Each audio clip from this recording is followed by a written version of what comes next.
Okay, the next topic we are going to talk about is cardiac output. Cardiac output basically it is the amount of blood that comes out of the heart every single time the heart pumps. And that's the purpose of the heart, right? The purpose of the heart is basically to pump the blood. Okay, so then what's cardiac output? The amount of blood that comes out of the heart. Okay, so is the amount of blood that comes out of the heart is only one time? The heart pumps only one time? No, it pumps all day, every day, right? So therefore, the cardiac output obviously is going to be performed every single day, every single minute. So another thing that you need to understand is that cardiac output is not the same all the time, because when you do physical activity, then the cardiac output will change, right? You will have obviously more blood going through your body, therefore the heart needs to pump more blood due to the fact that you have physical activity. The cardiac output is depending of two variables: heart rate and stroke volume. Heart rate is how many times your heart is going to pump the blood per minute. And the stroke volume is the amount of volume that you have in your heart every single time the left ventricle pumps the blood out. So then obviously the cardiac output will depend on the amount of stroke volume times the heart rate. Okay, so you have in here resting values. Cardiac output is 75 beats per minute, yeah, right, more or less. The heart rate, 75 beats per minute. And the amount of blood that gets pumped, the stroke volume, is approximately 70 milliliters per beat. So that means that you're going to pump approximately 5,250 milliliters per minute, which is approximately the 4 to 6 liters. Okay, so then what you have to remember basically, so what did we study all this? Just to know that the heart is going to pump the blood. And how do you call this? Cardiac output. That's basically it. So the two factors that you need to learn that are going to affect the cardiac output is going to be the heart rate and the stroke volume. Why the heart rate? Because that's the amount of blood that the heart is going to pump every minute. You can't say that it's going to be only one time, because the heart is constantly pumping. So therefore you need to account every single minute how much blood is going to be pumped. And the stroke volume. Why? Because the stroke volume may change depending on the amount of blood that you are going to require according to the physical activities. Obviously, some medical conditions will also affect the stroke volume or the heart rate. So cardiac output basically depends on the heart rate and the stroke volume. Now, what factors are going to affect the heart rate? Well, there are basically two main things, right? The heart rate, again, we said is approximately 70 to 80 times per minute, approximately, right? And then if your heart beats faster, then we are going to call that tachycardia. And the heart beats slower, we are going to call that bradycardia. Okay, so what factors are going to affect this? What can produce tachycardia and bradycardia? Well, it depends. For example, if you're in love, your heart beats faster, right? Okay, and those things are controlled by what? By your brain. What part of your brain? The autonomic nervous system. The autonomic nervous system, that's why it says in here chronotropic effects of the autonomic nervous system. Chronotropic means all the factors that are going to increase or decrease the speed at which the heart beats. In other words, the heart rate. Okay, so then we know that the autonomic nervous system from anatomy 1 is divided basically in sympathetic and parasympathetic. As you can see here, it's sympathetic. Right, sympathetic is going to produce your heart to beat slower. I'm sorry, faster. Sympathetic is faster. Parasympathetic is going to be slower. So when your heart is beating faster, it's because the sympathetic is making your heart rate increase. And when your heart is beating slower, then obviously it's going to be the parasympathetic through the vagus nerve, and is going to make your heart beat slower. Let's say if your heart beats 80 times per minute, then your heart rate may go down to 60 times per minute because of the parasympathetic nervous system. Okay, in particular the vagus nerve. Okay, so then what else affects the heart rate? Well, in addition to these factors of the sympathetic and parasympathetic nervous system, we also have the receptors that they are going to find in the muscles as well as in the arteries. And What do we have? For example, we have proprioceptors, baroreceptors. If you scroll down, we're going to see some more later on. Proprioceptors are the ones that are going to you're going to find in your muscles as well as joints, and they provide information to your brain regarding the physical activity that you're going to perform. Therefore, the heart rate can increase the output depending on the physical activity that you're going to perform. Baroreceptors, baro means pressure. So then obviously these receptors at the level of your blood vessels are going to control the pressure that you have in the aorta as well as in the internal carotid. And this is going to send information to your brain, and your brain obviously is going to decide whether to increase or decrease the stimulus depending on the activity that you're going to perform.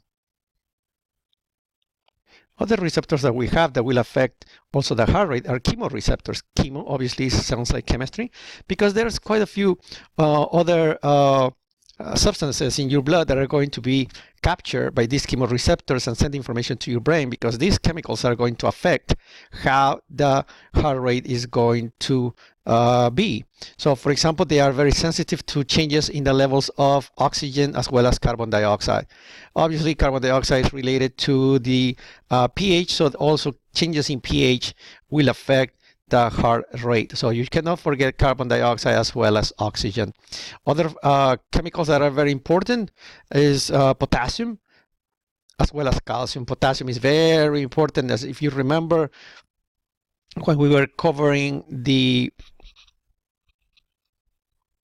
action potential, the plateau is due to the fact that you have calcium, slow sodium channels going inside the heart. So then obviously changes in calcium will affect how the heart is going to beat. In other words, the heart rate. The same thing with chemistry. Potassium. Potassium is the main chemical responsible for the depolarization. So if you have too much potassium, for example, then obviously that's going to cause a problem at the level of your heart, therefore your heart rate. Okay, so we talk about the chemicals, and right here you have, as I was telling you, potassium and also calcium. So very important, you cannot forget potassium and calcium as factors that affect the heart rate. So then we have the stroke volume. The stroke volume is also very important. Regarding the stroke volume, there are three factors that affect this stroke volume. One of them is the preload. Preload refers to, you see, is pre, so this means before the heart.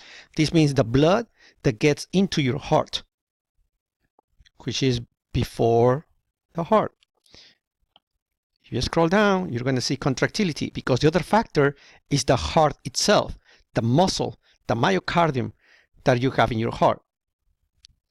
And the next one that you're going to have that affects the stroke volume, if one of them is the preload and the other one is contractility of the heart, then guess what the next one is going to be? The other one is afterload. That means the blood after your heart.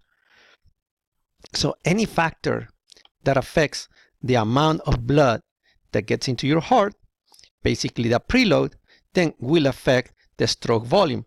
Let's imagine that there's you have the vena cava, right? The vena cava basically is the one that returns the blood to your heart. So imagine that the vena cava is supposed to return 5 liters of blood, and for whatever reason, the vena cava returns only 2 liters of blood instead of 5. So then that means that the heart gets less blood, therefore the stroke volume is going to be less because your heart is receiving less blood. Okay, so then that's how the preload affects the stroke volume. And again, there's multiple medical reasons why the preload may be less than what it's supposed to be. Contractility. Okay, in this case, let's assume that the vena cava is supposed to return 5 liters to your heart. And in fact, it does return 5 liters to the heart. Very good. So now the heart has the 5 liters that is supposed to pump. In other words, the stroke volume. Okay, but what happens if you actually have a heart attack? Then your whole entire heart is not working properly because you have a heart attack. So therefore, if you receive 5 liters and you have a heart attack, do you think that your heart is going to be able to pump the 5 liters? No, the contractility will be affected because since you have a heart attack, then the heart attack will damage the muscle, in other words, the myocardium, and therefore your heart will not be able to pump the 5 liters of blood. So then obviously contractility also affects the heart rate. I mean the stroke volume. So then if we scroll down, the next one is going to be, we said, the afterload. Now, imagine that we have the 5 liters in the heart. So the preload was perfect. The heart has no problems. So it's going to be able to pump all the 5 liters. And the blood will come out of your heart, for example, using the aorta. Imagine that for whatever reason, the valves in the aorta are thick and they don't open properly, therefore not allowing all the blood to go through it. So even though your heart is producing all the pressure they're supposed to produce in order to pump the blood, not all the blood will come out into your body because the valves in the aorta are very hard, therefore they don't allow the blood to go through it completely. So if we are saying in this example that the heart has 5 liters of blood, when the left ventricle pumps the 5 liters, only 3 liters goes through it into the body because the valves in the aorta are being very hard, therefore they are not opening. So since that happens after the heart, then therefore the name for that is going to be the afterload. So then if we talk about stroke volume, then the factors that affect the stroke volume are going to be the preload, contractility, as well as the afterload. So you should remember those factors. If we keep scrolling down, then we're going to see exercise and cardiac output. Obviously, it doesn't come as a surprise to anybody that if you exercise, the cardiac output will increase, right? The stroke volume will be higher, and the heart rate, your heart is going to beat faster. So obviously, the cardiac output is going to be higher. So when you exercise, you have a higher cardiac output. So that's something that you should know. Obviously, it's fairly easy to understand. The next thing that we have is table 19.1, where it shows you some of the agents, chemicals, for example, that will affect the cardiac output.